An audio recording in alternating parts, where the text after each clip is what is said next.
So this year, for the 40 years of Porsche design, we rebuilt the watch, the original, the very first watch from Porsche design from 1972.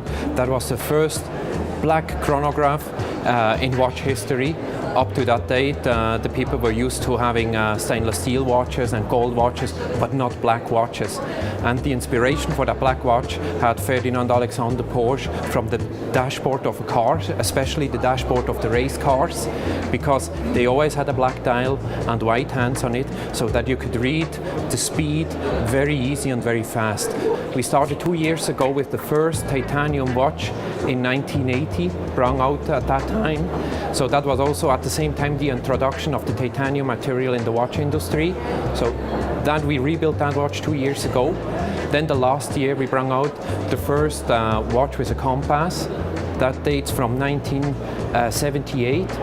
And this year is basically the positive end of this trilogy with the very first watch from 1972. So these watches are coming out in a box, limited to 100 pieces. And the first 100 pieces of each series, each watch is built 911 times, but the number 1 to number 100 is coming just in a box. And then from 101 until 911, these watches are sold as single watches.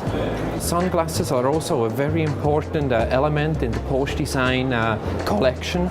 We have a combination also with this very first chronograph, but it's in the titanium and it's a little bit smaller, the chronograph. It has the size of the very original one, and it comes together with a sunglass. The second novelty for Porsche design is the Flat 6 line.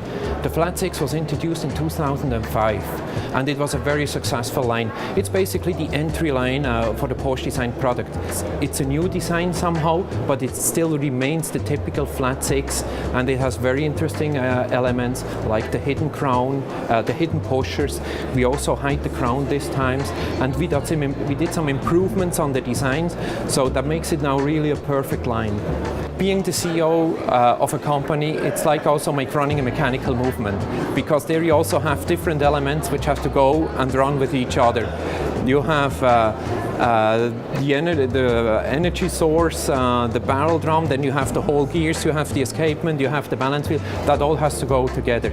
If there is one gear missing, the whole movement doesn't run anymore. And so it's also in a company.